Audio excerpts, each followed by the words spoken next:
అరే మావా, ఈరోజు ఆగస్ట్ 15దా? ఒక్కొక్కడు దేశం మీద భక్తి వచ్చేసింది. బో, చాలామంది దేశం కోసం ప్రాణాలు ఇస్తాం, దేశం అంటే మట్టి కాదు, దేశం అంటే మనుషులు, అబాబా ఏం పెట్టారా. సూపర్, చాలామంది బట్ థ్యాంక్ యూ, సూపర్. మీ దానికైతే నేను నిజంగా ఇంప్రెస్ అయిపోయాను. చాలామంది చాలా వీడియోస్ పెట్టారండి, దేశం అంటే మట్టి కాదు, దేశం అంటే మనుషులే. ఇంకా కొంతమంది అయితే ఎలా పెట్టారంటే, భారతీయులు నా సహోదరులు, భారతీయులం మేము అని పెట్టారు. సూపర్, హ్యాట్స్ ఆఫ్ అందరు కూడా. ఆగస్ట్ 15th మన స్వతంత్రం వచ్చి 77 ఏళ్ళు అవుతుంది. ఓకే, అందరికీ హ్యాపీ ఇండిపెండెన్స్ డే. అండ్ ఇప్పుడు మనం వీడియోలోకి వెళ్ళిపోతాం. మీ అన్నిటికి కూడా నేను మంచి కంటెంట్ ఇవ్వడం రెడీగా ఉన్నాను. సో దేశం గురించి చాలా గొప్ప గొప్ప వీడియోలు పెట్టారు ఈరోజు. సో ప్రతి భారతీయుడు చూడాల్సిన వీడియో ఇది. ఎందుకంటే నువ్వు నిజంగా భారతీయుడు అయితే ఈ వీడియో ఎండు దాకా చూడు, తెలుస్తుంది. ఎందుకంటే నా నొప్పి ఏంటో మీకు తెలుస్తుంది. నా నొప్పే కాదు, మీరు ఉన్న వాళ్ళందరి నొప్పి తెలుస్తుంది. ఓకే, భారతీయులం మేము అండం కాదు, నిజంగా భారతీయుల చూద్దాం. నిజమైన భారతీయులం కదా మనం, స్వచ్ఛమైన భారతీయులం మనం. ఓకే, బెస్ట్ ఇండియన్స్ మనం. ఓకే, నేనేమంటున్నానంటే మనం ఇంత మంచి ఇండియన్స్ కదా, మరి మనము భారతీయులందరూ మా సహోదరులు. ఓకే, వాళ్ళకి ఏ ఆపద వచ్చినా మేము అండగా ఉంటాం. ఓకే, ఇప్పుడు ఇది భారతీయ సహోదరులు అంటే మా రిలేటివ్ సిస్టర్స్ అండ్ బ్రదర్స్ అని అదొకటి. ఓకే, అండ్ ఇంకా మనం చాలా ప్రామిసులు చేస్తూ ఉంటాం, వాళ్ళందరికీ ఎలాంటి ఆపదలు వచ్చినా చూసుకుంటాం, మేము దేశం కోసం ఏదైనా చేస్తాం, అది ఇదని దేశం కోసం ఏదైనా చేద్దాము అనే ఒక థాట్లో ఉన్నారు. కాబట్టి మేము కూడా చెప్తున్నాం. ఇప్పుడు ఇక్కడ చాలామంది అండి సొంత వాళ్ళ గొంతు కోసే పరిస్థితుల్లో ఉంది. సొంత వాళ్ళంటే రిలేటివ్సే ఇక్కడికి కొన్ని కంపెనీస్, ఓకే పేర్లు ఎందుకు కానీ కంపెనీస్ ఎలా అంటే మందే, ఓకే ఎవరిదో ఎందుకు కానీ మందే జాయిన్ చేయించేసేయడం, చెప్పకపోవడం, ప్రోడక్ట్లు ఇచ్చేయడం, ఓపెన్ చేయించేయడం, దాని మూతలు మా సహోదరులు కదా ఓపెన్ చేయించేయడం, అన్నిటివి ఓపెన్ చేసి వాళ్ళకి రిటర్న్ ప్రాసెస్ లేకుండా చేయడం. అవి ఓపెన్ చేసిన తర్వాత అవి ఎన్ని రోజులు ఉంటాయండి? అవి ఎన్ని రోజులు ఉంటాయి? జెల్లీస్ ఎన్ని ఉంటాయి? ఎక్కువ రోజులు ఉండవు. అదనమాట. ఇలా చేసి మోసాలు చేయడం, జాబ్ స్కామ్లు అని ఒకటి, డబ్బులు తీసుకొని ఫోన్లు ఎత్తకపోవడం, ప్రోడక్ట్లు తీసుకొని తర్వాత ఇచ్చేయడం, ఇలాంటి చాలా స్కామ్స్ జరుగుతుంది. భారతీయులు అంటే మరి మామూలుగా ఉంటుందా? ఏంటంటే మన భారతీయులు ఎంత మంచోళ్ళు అంటే చాలా మంచోళ్ళు అండి. అన్ని దేశాల్లో చూసుకుంటే మన భారతీయులు అంటే చాలా మంచోళ్ళు. ఎందుకంటే అవతలోడు వచ్చి మనల్ని ఏం పీకినా మనం ఏమైనా చేసుకొని పట్టించుకోరు. పక్కనోడికి ఏదో అవుతుందంటే పట్టించుకోరు. అందుకే నాకు ఇట్లుంటే దేశం. మన దేశంలో ఎన్ని స్కామ్లు చేసుకోవచ్చు అంటే విచ్చలవిడి నీ ఇష్టం అంతా అన్ని చేసుకోవచ్చు.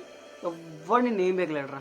అది నువ్వు ఎన్ని స్కామ్లు చేసుకుంటావు చేసుకో. మన దేశంలో ఏంటంటే ఎవ్వడు నిన్ను వేలెత్తి చూపించాడు. నువ్వు ఏమేం చేసుకుని వచ్చి రోడ్డు ముందుకు వచ్చి వాళ్ళని నరికినా కూడా ఎవడు పట్టించుకోడు. అంత మంచోళ్ళు ఉన్నారు. అది రోడ్డు మీద ఇన్ని జరుగుతున్నా కూడా ఎవడు పట్టించుకోవట్లేదు. ఇప్పుడు ఇక్కడ ఇన్ని స్కాములు చేస్తున్నా ఎవరినైనా సరే ఇది కనపడితే చెప్దామనే ఒక ఇది లేదు, ఏవీ లేవు. అదనమాట. తప్పు చేస్తున్న వాడి గురించి తప్పుగా చెప్తే, తప్పు చేస్తున్నవాడు తప్పుగా కాదు నిజాలు చెప్తే మండుతూ ఉంటుంది, కొంతమందికి మండుతూ ఉంటుంది అనమాట.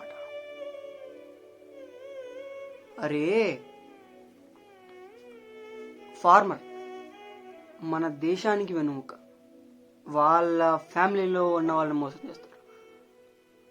ఇంకోటి ఏంటంటే ఒక ఆర్మీ వైఫ్ని మోసం చేశారు. ఓకే, డాక్టర్ నర్సులను మోసం చేశారు, క్లీనర్స్ వాళ్ళని మోసం చేశారు, స్టూడెంట్స్ 10th క్లాస్ స్టూడెంట్స్ని మోసం చేశారు, ఇంటర్ స్టూడెంట్స్ని మోసం చేశారు, ఎంతమందిని చేశారు. అంత బాగా ఉంది, అంత మంచి స్వతంత్రం తెచ్చారు మీరు. మళ్ళీ కరోనా తర్వాత నుంచి మొదలైంది భయ్యా వర్క్ ఫ్రమ్ హోమ్ స్కామ్స్ అని, ఇప్పటికీ కూడా నడుస్తుంది. జాబ్ అంటారు, సరే జాబ్ అనుకుంటారు, వస్తారు, అవ్వదు. శాలరీ బేస్డ్ అంటారు. ఇంకా కొంతమంది ఎలా అంటే డైరెక్ట్గా డబ్బులు తీసుకొని మళ్ళీ అడిగి ఫోన్ కూడా ఎత్తారు. కొంతమంది బైకులు పెట్టొస్తారు, కొంతమంది బంగారాలు పెట్టొస్తారు, కొంతమంది లోన్లు తీసుకొని వస్తారు, కొంతమంది ఇంకేవో తాకట్లు పెట్టి వస్తున్నారు. సో బేసిక్గా మోసం చేయడం అనేది ఒకటి ఇదిగా పెట్టేసుకున్నారు. బ్రో దీనికి ఏం సొల్యూషన్ లేదా? నువ్వే ఆడ కూర్చొని చూస్తున్నావు కదా వీడియో, నువ్వే. నేనేం చేస్తా, నేను ఒక్కడినే. అప్పుడు కూడా అందరూ ఒక్కడితోనే స్టార్ట్ చేశారు, స్వతంత్రం కోసం, ఆ స్వతంత్రం కోసం. ఇప్పుడు నీ స్వతంత్రం కోసం, నీ పిల్లల భవిష్యత్తు కోసం నువ్వేం చేయగలుగుతావు? మహా అయితే వీడియో చూస్తావు అంతే, పట్టించుకోవు, లైట్ తీసుకుంటావు. కాదు, ఇది నువ్వు సీరియస్గా తీసుకొని నీకు దొరికిన ఇన్ఫర్మేషన్ నాకు ఇవ్వగలిగితే we will try to do the best. నువ్వు నా అనుకోకపోయినా పర్లేదు, the information is the most important thing. లేదు బ్రో నేనే నుంచుంటా, నేను సపోర్టివ్గా ఉంటా. అది. సో ఎవ్రీ పీపుల్ వీడియో చూసే ప్రతి ఒక్కరికి అర్థమవుతుందా? ప్రతి ఒక్కరు కాదండి, ఇక్కడ బంగారం పెట్టి వచ్చిన వాళ్ళు, ఇప్పుడు వీడియో చూసేవాళ్ళు ఎవరైనా సరే, ఆ కంపెనీలో వచ్చిన వాళ్ళు బంగారం పెట్టి వచ్చిన వాళ్ళు ఎంతమంది ఉన్నారు? కంపెనీ తప్పనట్లు అందులో మనుషులు తప్పు ఉన్నారు, మోసం చేసే వాళ్ళు ఎక్కువ ఉన్నారు. పచ్చిగా చెప్పాలంటే ప్రతి ఒక్కరు అబద్ధం చెప్పే వాళ్ళు ఉన్నారు. అరే ఇన్ని చేస్తున్నాం రా, దేశం అంటే మట్టి కాదో దేశం అంటే మనుషులు అన్న మనుషులే కొంతమంది ఇలా చేస్తున్నారు. అరే జాబులు లేవు అన్నా, అందుకని ఈ ప్రాసెస్ గురించి చేస్తున్నాం. ప్రాసెస్ గురించి చేసుకో, కాదని లేదు ఎవడు, మోసం చేయొద్దని చెప్తున్నా. నీకు జాబులు లేవంటే అప్పుడు నువ్వు జాబ్ సీకర్ అవుతున్నావు, అవ్వాలి. ఎప్పుడు జాబ్ ఇవ్వడం సారీ జాబ్ తీసుకోవడమే కాదు, జాబ్ ఇవ్వడం నేర్చుకో.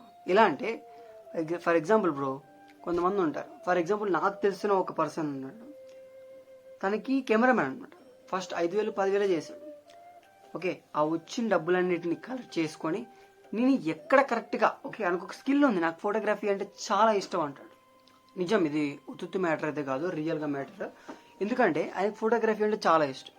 ఆ ఫోటోగ్రఫీని ప్యాషన్గా తీసుకున్నాడు. ఆ ఫోటోగ్రఫీ కోసం ఏది రూపాయి వచ్చినా పని చూసుకొని దాన్ని బాగా చేసుకున్నాడండి. చేసుకున్న తర్వాత ఆ ఫోటోగ్రఫీ దాని గురించి బాగా సెర్చ్ చేసుకొని తర్వాత వేరే ఫారిన్ కంట్రీస్కి వెళ్ళి చదువుకొని అక్కడ ఇంకా స్కిల్స్ నేర్చుకొని దాన్ని ఇంప్లిమెంట్ చేసి ఇప్పుడు per month minimum to minimum 1 lakh to 2 lakh కన్ఫామ్గా చేస్తాడు. ఇంకా పెళ్లి సీజన్ ఉందంటే ఇంకా విచ్చలవిడి ఈజీగా 10 లక్షలు వచ్చేస్తాయి. అది ఈజీగా 1 monthలో 10 లక్షలు వచ్చేస్తాయి. అంత బెస్ట్ ఎడిటర్ అనమాట. ఎందుకు? తను అనుకున్నాడు ఒక్క దగ్గరే ఉంటే అవ్వదు. అంటే ఇక్కడ ఏంటంటే నీకు ఏమొచ్చు ఎలా తెలుసుకోవాలి బ్రో, నాకు గోల్ ఏంటి, నేనేంటి. చాలా మందికి ఇప్పుడు దాకా గోల్స్ ఉండవు. నేనేం అవ్వాలనుకుంటున్నా వాడికి చాలా మందికి తెలియదు. ఓకే, ఇప్పుడు చాలా మందికి ఏమి తెలియదు అలాగా. అప్పుడు ఏంటంటే ఒక బుక్ తీసుకొని నేను ఒకటి చెప్తా, ఇప్పుడు కాదు, నాకు పర్సనల్గా మెసేజ్ చేయండి, దాని గురించి నీకు మంచిగా ఎక్స్ప్లెయిన్ చేస్తాను. ఎలా అనేది మనం ఏం చేయగలుగుతాం అనేది మనకి ఎలా తెలుసుకోవాలి బ్రో అనేది మీకు ఒకటి చెప్తా. చైనీస్ ఫామ్ అనమాట, చైనీస్ సిస్టమ్ అనమాట. అంటే చైనీస్ సిస్టమ్ అంటే ఎలా అంటే చైన్ సిస్టమ్ కాదు ఇది, మళ్ళీ చైనీస్ వాళ్ళు ట్రై చేసిన మెథడ్ అనమాట ఇది. ఓకే, 4 rings మెథడ్ అనమాట. చాలా బాగుంటుంది, ఒకసారి ట్రై చేయండి. ఒకవేళ నిజం అనిపిస్తే ట్రై చేయొచ్చు, లేదంటే మీ ఇష్టం బట్ ఓకే. నెక్స్ట్ ఫస్ట్ అండి మార్కెట్ని తీసుకుందాం. ఫర్ ఎగ్జాంపుల్ మన జాబ్ దాని గురించి మాట్లాడుకున్నా. ఫర్ ఎగ్జాంపుల్ ఇక్కడ ఎక్కడైనా సరే అండి మార్కెట్లో అర్థం చేసుకునే విలువ తెలుసుకోండి. ఇప్పుడు ఉల్లిపాయలు మనకి ఫర్ ఎగ్జాంపుల్ నా ప్రెజెంట్ వచ్చేసి కేజీ ఒక 100 రూపీస్ ఉంది. ఓకే, ఎగ్జాంపుల్ చెప్తున్నా. ఇంతకుముందు 20 to 30 రూపీస్ ఉంది కేజీ. సో అప్పటికిప్పుడు డిఫరెన్స్ ఏంటి బ్రో అంటే అప్పుడు ఉల్లిపాయలు ఎక్కువగా ఉన్నాయి. ఓకే, ఇప్పుడు మార్కెట్లో ఉల్లిపాయలు లేవు, వర్షాలు పడడం వల్ల తక్కువ అయిపోయింది. సో రేట్ పెరిగింది. సో ఏంటంటే ఎవరైనా సరే ఎక్కువగా ఒకే దాని మీద ఫోకస్ చేస్తుంటారు. ఇప్పుడు ఫర్ ఎగ్జాంపుల్ నా సిఎస్సి తీసుకుందాం. ఇప్పుడు ఇంజనీరింగ్ కోర్స్, ఇప్పుడు ఒకడు ఏ తీసుకుంటే ప్రతి ఒక్కడు ఏ తీసుకుంటాడు, యూజ్ ఉండదు. ఒకడు ఏ తీసుకుంటున్నాడు, అందరూ దాని కాంపిటీషన్ ఎక్కువ ఉందంటే తక్కువ కాంపిటీషన్ ఉన్న దాని మీద చూసుకొని దాన్ని బాగా గోల్ చేయి. లేదు బ్రో నేను ఏమైనా గట్టిగా చేస్తానంటే అందులోకి వెళ్ళు. అట్లా చేస్తానంటే ప్రతి ఒక్కరితో పాటు నువ్వు ఆడికంటే ఎక్కువ ఉండాలి. అది ఉందా? లేదు నేను చేయగలుగుతానంటే గోల్ ఉన్నవాడు ఎలా అయినా సరే దాన్ని సాధిస్తాడు. నేను దాని గురించి చేయాలనుకుంటే. కానీ కొంతమంది ఎలా ఉంటుందంటే అండి, ఇప్పుడు ఫర్ ప్రాసెస్ జాబ్ కోసం ఒకటి చూసుకోడు, జాబ్ కోసం మూడు చూసుకో. ఓకే, అక్కడ నువ్వు ఒక పొజిషన్కి వెళ్ళిన తర్వాత ఫస్ట్ జాబ్ చేసిన తర్వాత ఓకే వీడికి ఇన్ని ప్రాఫిట్స్ వస్తున్నాయి అంటే నేను కూడా ఒక సొంత కంపెనీ ఆన్ చేస్తే నేను వేరే వాళ్ళకి ఆపర్చునిటీ అంటే ఇట్లా నేను ఒక జాబ్ ప్రాసెస్ వాళ్ళకి ఇవ్వచ్చు అని మన స్టూడెంట్స్ స్టార్ట్ చేస్తారు. అర్థమైందా? సో ఏంటంటే మన దేశంలో ఎందుకు మనకి ఇలా జాబ్స్కి కానీ బిజినెస్కి కానీ ఎందుకు ఇబ్బంది ఎక్కువ అంటే లంచం. ఫస్ట్ మన ఇండియా ఇది అవ్వడానికి కారణం లంచం, దాని తర్వాత మోసం, తర్వాత ఈ ఉంటాయి కదా రేపులు అవన్నీ, అదొకటి. మూడు ఫస్ట్ లంచమేనండి. ప్రతి ఒక్కడికి లంచం ఇవ్వాలి, ప్రతి ఒక్కడికి చేసుకుంటూ ఉండాలి, ప్రతి ఒక్కడికి లంచం లంచం లంచం ఎంతమందికి ఇస్తాడు? ఆ లంచాలు ఇవ్వడానికి వాడు ఆస్తులు సరిపోతాయి, అంత లంచాలు తీసుకుంటాడు. తర్వాత ఏం లేదండి, ఆడి కంపెనీ పెడదాం అనుకుంటాడు కానీ ఏం పెట్టలేడు, బికాస్ అదే దానివల్లే రీజన్. ఇప్పుడు పర్లేదు, ఇంకా కొంతమంది ఇంకా ఉన్నారండి లంచాలు తీసుకునే వాళ్ళు కానీ చేసేది అంత. ఎందుకు చెప్తున్నాను కదా, ఈ లంచాల వల్లే చాలామంది అక్కడికి వెళ్ళి చదువుకొని అక్కడ బిజినెస్ డెవలప్ చేస్తున్నారు. లైక్ యూఎస్ఏ అక్కడక్కడ ఆడ పని చేసుకోవడానికి కారణం ఎవరంటే లంచం. లంచం ఇచ్చేవాడిది తప్పే, తీసుకునేవాడు తప్ప అసలు అనకూడదండి. ఎందుకంటే ఆడు తీసుకుంటాడు వాడు ఆ పని కోసం, కానీ ఆడు పని వాడికి ఇచ్చే డబ్బులు సరిపోక లంచం తీసుకున్నాడు అంటే వాడు హయ్యర్ తీసుకుంటున్నాడు, వాడు హయ్యర్ కూడా లంచాలు తీసుకుంటున్నాడు. కాబట్టి వాడు కూడా వాళ్ళకి చెప్పుకోండి వీళ్ళకి చెప్పుకోండి అంటే అట్లా జరిగింది. అంటే నిజాయితీగా ఎవడూ లేడు, నిజాయితీగా ఉంటేనే పనులు నడుస్తాయి. నిజాయితీగా లేనప్పుడు దానికి ఏంటంటే గాంధీజీ ఫామ్లో పనికిరావు. ఒక చెంప మీద కొడితే ఇంకో చెంప చూపించండి అని, మీకు అక్కడ దాకే ఆగిపోయారు.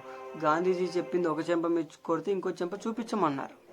సో మనం శాంతంగా చేసుకోవాలంటే మీరు కొన్ని సినిమాలు చూడండి, గాంధీజీకి సంబంధించిన మన ఠాగూర్ లాంటివి అలాంటివి ఉంటాయి కొన్ని, శంకరదాద ఎంబీబీఎస్ అవి చూస్తారా? ఓకే, ఇంకోటి ఏంటంటే ఒక చెంప మీద కొడితే ఇంకో చెంప చూపించమని మన గాంధీజీ చెప్పినట్టే ఆ రెండో చెంప మీద కొట్టిన తర్వాత ఏం చేయాలో మన తాత మనకు చెప్పలేదు. అప్పుడు మా భగత్ సింగ్ బాబా ఏం చెప్పాడంటే రెండో చెంప మీద చెయ్యి వేసిన తర్వాత మూడో చెంప మీద అంటే రెండో చెంప మీద చేసిన తర్వాత మూడోసారి కొట్టే లోపే వాడిని వేసేయండి అని చెప్పాడు మా బాబాయ్. ఎవరు? భగత్. ఇక్కడ మన ఇండియన్స్లో అందరూ గాంధీజీలు ఉంటారని అనుకోకండి, భగత్ సింగ్ బాబాయ్ని ఫాలో అయ్యే వాళ్ళు చాలామంది ఉన్నారు. So be careful scammers. And అందరికీ మళ్ళీ ఇంకొకసారి స్వతంత్ర దినోత్సవం. And I'm proud to be an Indian.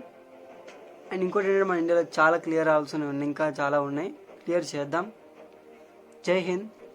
Please subscribe, నచ్చితే లైక్ చేయి, నీ ఒపీనియన్ కింద కమెంట్ చేయి.